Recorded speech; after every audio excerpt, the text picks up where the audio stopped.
요한복음 21장 1절로 7절까지 우리 다 같이 한 목소리로 합독하겠습니다. 그 후에 예수께서 디베랴 호수에서 또 제자들에게 자기를 나타내셨으니 나타내신 일은 이러하니라. 시몬 베드로와 디두모라 하는 도마와 갈릴리 가나 사람 나다니엘과 세베데의 아들들과 또 다른 제자 둘이 함께 있더니 시몬 베드로가 나는 물고기 잡으러 가노라 하니 그들이 우리도 함께 가겠다 하고 나가서 배에 올랐으나 그날 밤에 아무것도 잡지 못하였더니 날이 새어갈 때에 예수께서 바닷가에 서셨으나 제자들이 예수이신 줄 알지 못하는지라. 예수께서 이르시되 얘들아 너희에게 고기가 있느냐 대답하되 없나이다. 이르시되 그물을 배 오른편에 던지라 그리하면 잡으리라 하시니 이에 던졌더니 물고기가 많아 그물을 들 수 없더라. 예수께서 사랑하시는 그 제자가 베드로에게 이르되 주님이시라 하니 시몬 베드로가 벗고 있다가 주님이라 하는 말을 듣고 겉옷을 두른 후에 바다로 뛰어내리더라. 아멘. 주님을 떠난 삶은 여러분 아무리 화려하고 좋아 보여도 그 삶은 결국 허망하여질 줄 믿습니다. 주님 없이 행하는 모든 일들은 아무리 열심히 해도 손에 남는 것 하나 없는 줄 믿습니다. 그러니 우리는 말씀처럼 믿음의 주여 온전케 하시는 예수 그리스도만 바라보고 사시는 우리 모두 되기를 바랍니다. 오늘 본문에서 여러분 말하고 싶은 것 그거 아니겠습니까? 오늘 읽은 우리가 본문 요한복음 21장은 참 이상한 장이에요.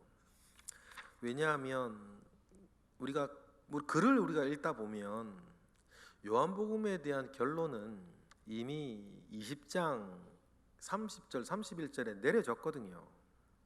왜냐하면 결론적인 이야기들이 이만 20장 마지막 절에 끝나요. 왜냐하면 쭉 얘기를 하시다가 부활한 예수님 만나고 예수님께서 행하신 일들은 더 많은데 이 책에 안 기록했다 그러고, 그러는 내가 이 정도라도 이 책을 쓰는 이유는 예수를 믿게 하고 예수를 더 잘 믿게 하기 위해서 내가 이 책을 썼다라고 딱 마침표를 찍었단 말이에요. 그죠? 그냥 나레이션을 통해서 사도 요한의 나레이션을 통해서 나레이션을 딱 찍었어요. 책의 결론을 맺었다는 거예요. 그런데 결론을 딱 맺어놓고 느닷없이 21장에 붙어 있는 거예요. 그러니까 21장은 요한복음의 부록처럼 있는 거죠. 사실은 그런 내용을 보면 20장까지가 끝이에요. 그러면 우리가 생각해 봅시다. 왜 이렇게 됐을까? 왜 이 책을 다 끝내놓고 요한복음 21장의 내용이 끝에 부록처럼 붙어 있을까? 이것을 통해서 요한은 무엇을 이야기하고 싶었을까? 그걸 우리가 좀 생각해 볼 필요가, 내용도 내용인데 전체 구조 가운데 왜 이렇게 있을까? 마치 편지를 쓰면 우리가 옛날에, 요즘 아이들이 편지를 안 써서 그걸 모를지 모르겠는데 여러분 꼭 기억하시죠? 옛날에 우리 편지 쓰기 학교에서 배울 때 편지 쓰기 막 하면 편지 몇 월 며칠 누가 쓴다 해놓고 뒤에요 PS 이래서, 그죠? 추신 이래서 한 말 붙이는 거 꼭 했죠. 저도 어렸을 때 편지 쓰면 거기 꼭 그렇게 해야 되는 줄 알고 편지다 써놓고서는 밑에 뭐 P.S 해서 이렇게 한마디 붙였던 기억 꼭 있어요. 아마 그거랑 비슷하죠. 그러면 추신을 통해서 사도 요한은 무슨 얘기를 하고 싶었을까? 우리 생각해 볼 필요가 있는데, 여기에서 우리가 생각할 것이 뭐냐면 사도 요한의 참회예요. 저는 요한복음을 어떻게 기본적으로 알고 있냐면 요한의 참회록, 기본적으로 개념을 그렇게 잡고 있어요. 요한이 요한복음을 쓸 때에는 거의 100세가 될 때입니다. 다른 모든 사도들은 말이죠, 심지어는 사도 바울까지도 AD 67년 전으로 다 죽어요. 복음을 전하다가 다 순교하죠. 마지막으로 순교한 사도가 바울과 베드로가 AD 67년 로마 대화재 사건 때 네로 황제가 누명을 씌워서 1세대 복음 전도자들, 그러니까 예수님의 어떤 1세대 사람들을 그때 다 죽입니다. 그때 요한만 살아남아요.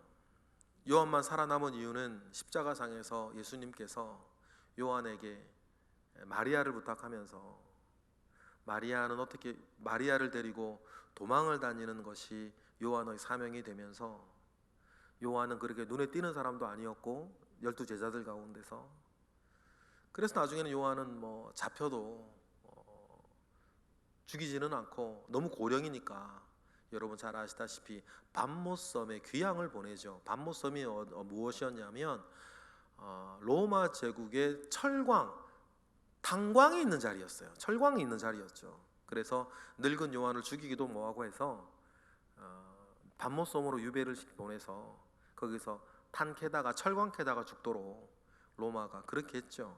그 밤모섬에서 요한계시록을 쓰지 않습니까? 그리고는 나중에 너무 고령이어서 그랬을까요?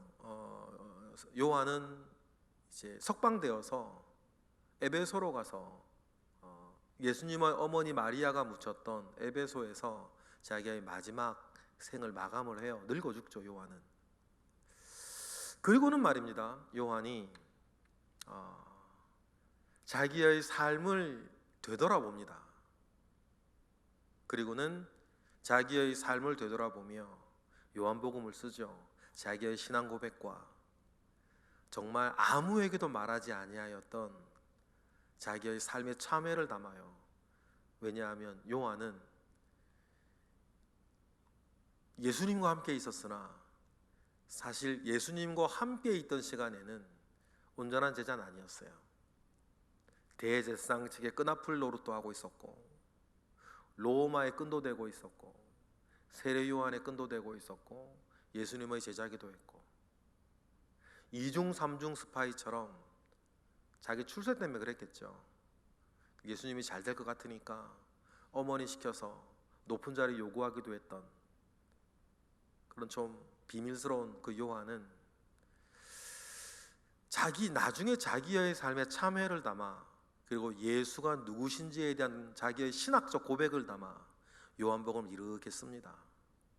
그리고 요한복음 20장이 끝나고 요한복음 21장을 시작하면서 자기가 어떤 사람이었는지, 마지막에 익명으로 처리됐던 자기 이름, 다른 제자, 사랑받는 제자, 그 제자, 자기 이름이 등장해야 될 때는 꼭 그렇게 처리하던 요한이 요한복음 21장에 그 사람이 바로 나 요한인 것을 밝히면서 요한이 하나님 아버지 앞에 참회하는 어떤 내용들의 한 꼭지를 21장에 담아서 내가 이런 자였다고 철저하게 회개하는 그런 내용을, 의미를 요한복음 21장은 담고 있습니다.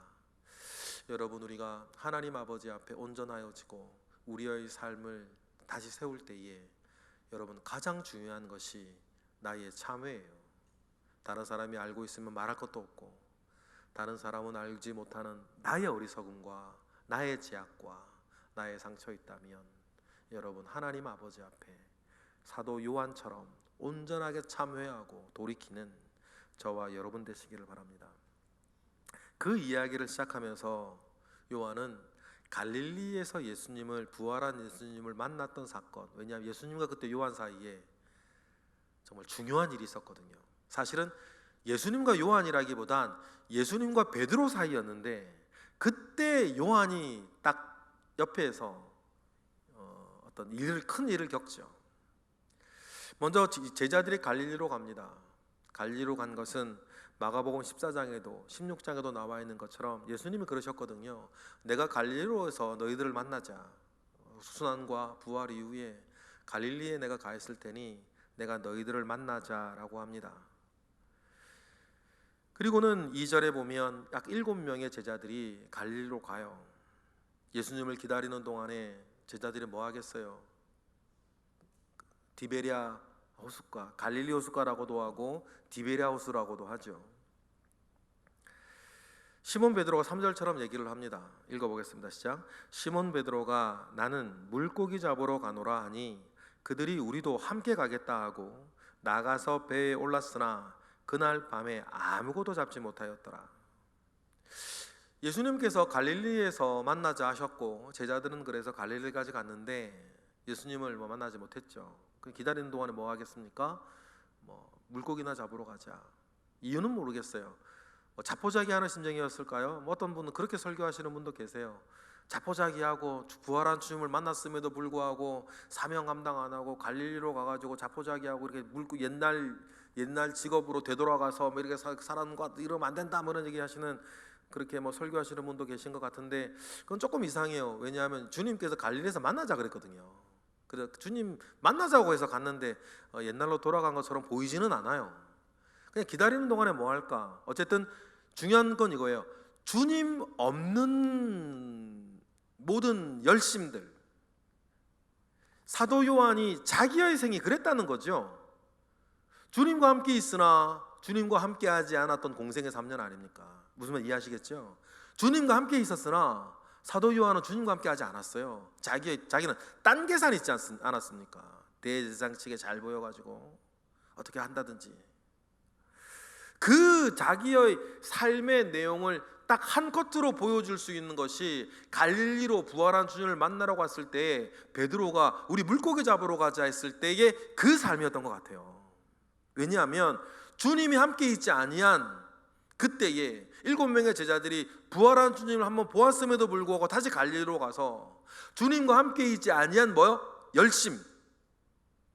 다시 말하면 여기 3장에서 베드로가 말한 것처럼 주님과 함께 하지 아니한 자기들의 행동, 자기들 마음대로 주님 없이 밤새 고기를 잡았으나 그날 밤에 아무것도 잡지 못하였던 이것은 마치 요한의 자기 인생 같았다는 거죠. 요한이 출세하고 싶어서 얼마나 애를 썼던 사람입니까? 잘 성공하고 싶어서 요한이 젊었을 때 얼마나 애를 썼어요. 그런데 그 세상의 성공과는 전혀 상관없는 사람이 되었죠. 그리고 요즘 김영석 연세대 전 교수님처럼 100세를 살아보니 그죠? 내가 100년을 살아보니 주님 없이 하였던 모든 것들은 허망했다. 날이 새어갈 때에 예수님께서 4절에 보면 바닷가에 서셨다고 했습니다. 그런데 제자들은 예수인 줄 알아보지 못했죠. 막 자기들 헛수고하고 있는데 옆에 서 계셨던 예수님을 알아보지 못했어요. 꼭 누구 같아요? 요한 같아요. 열심히 말입니다. 예수님 따라다니면서 어머니 통해 높은 자리 달라고 청탁도 하고 뒤로 대제사장 측하고 막 연락처 주고받고 말이에요. 세례 요한에 뜬다 그러면 세례 요한 제자가 되고 열심히 거기서 뭐 하고 열심히 했는데 또 주님과 함께하는 공생의 3년에도 열심히 했는데 옆에 주님이 계셨는데 그분이 주님인지 진정 몰랐어요. 그랬던 사람들을 향해서 5절에 주님께서 얘들아, 원어로는 친구들아, 그렇게 주님이 부르십니다. 고기가 있느냐? 당연하죠. 5절에 보니까 대답하되 없나이다. 주님이 함께하지 않으면 아무리 열심히 수고하고 애를 써도 헛수고였다. 자기 인생을 비추어 요한은 그렇게 이야기를 합니다. 그러니 주님이 이번에는 6절에 이렇게 말씀하세요. 옛날에 이런 비슷한 말씀하실 때는 깊은 데 가서 그물을 던져라 그랬었는데 주님은 이번엔 이렇게 6절처럼 말씀하십니다. 6절 읽어볼까요? 시작.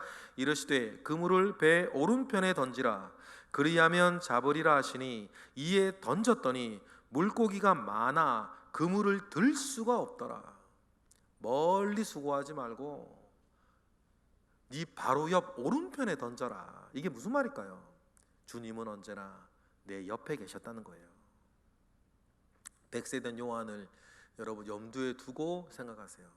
주님은 바로 내 옆에 계셨는데 엉뚱한 수고하다가 주님이 말씀하시죠. 오른편에 그물을 던져라. 그리고는 말입니다. 또 다른 거 하나 있어요. 예전에는 그물이 찢어졌거든요. 이제 그물이 찢어지질 않아요. 요한이 생각하는 거죠. 이제 주님, 내 옆에 계신 주님과 먼 거, 큰 거 바라보지 아니하고 그 옆에 계신 주님의 말씀 붙잡고 지금 내 옆에 충성하면 그물이 찢어지지 않고 인생이 이렇게 든든하게 세워질 것을, 좀 더 나아가면 교회가 주님과 더불어서 선한 사역하면 그물이 찢어지지 아니하고 이제 사람 낚는 어부들 되어 교회는 나아갈 것이라고 하는 여러분 비전도 제시하는 것 아니겠어요? 그러면서 묵직한 그물이 느꼈을 때 요한이 딱 알아차립니다. 누굽니까? 주님이시다. 얼마나 물고기를 잡으면서도 주님이 언제 오실까? 언제 주님을 만나게 될까? 늘 그것만 학수고대하고 있던 이 베드로는 주님이시다라고 하는 그 말에 바로 걷어들고 물속으로 뛰어들죠. 그러니까 물고기를 잡을 때에도 이때 베드로의 마음은 물고기에 있었던 게 아니고 주님께 있었어요. 그러니까 주님이시다라고 하는 요한의 말에 바로 물속으로 90m, 100m 헤엄치기 여러분 쉽지 않습니다. 100m 헤엄치기 쉽지 않아요. 7절 읽어보겠습니다. 시작. 예수께서 사랑하시는 그 제자가 베드로에게 이르되 주님이시라 하니 시몬 베드로는 벗고 있다가 주님이시라 하는 말을 듣자마자 겉옷을 두른 후에 바다로 뛰어내리니라. 그러니까 물고기를 잡고 있을 때에도 베드로의 관심은 물고기에 있지는 않았어요. 주님께 있었어요. 그러니까 주님이시다라고 하는 말 가운데 베드로는 바로 물에 뛰어들어. 베드로는 언제나 이런 성격이었죠. 요한은 반대 성격이었고, 그래서 베드로는 내일 보면 50칸, 90m 정도 되는데 헤엄쳐 주님께로 갑니다. 이 이야기를 통해서 마지막 추신 사도 요한은 자기의 참회를, 그동안도 다 참회였지만 마지막 참회를 담습니다. 여러분 언제, 저도 그렇고 여러분도 그렇고 주님 앞에 가기 전 언젠가 한 번은 큰 참회가 한번 우리에게 있어야 되지 않겠습니까? 살면서 회개도 하고 반성도 하고 후회도 하는데 언젠가 한 번은 말이죠, 저도 그래야 할 때가 있어야 된다고 봐요. 내 인생 전체를 놓고 하나님 아버지 앞에 깊이 참회하고 주님 만나야 되지 않겠습니까?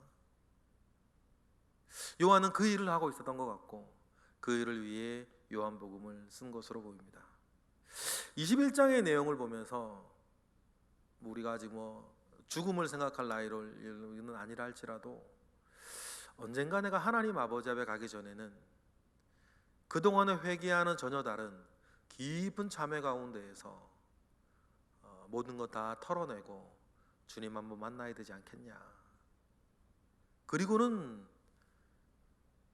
하늘나라 가서, 하나님 나라 가서 주님 얼굴 뵈야 되지 않겠나라고 하는 생각 가지고, 그 마음을 가지고 살면 여러분 우리 또 겸손하게 살 수 있을 것 같아요.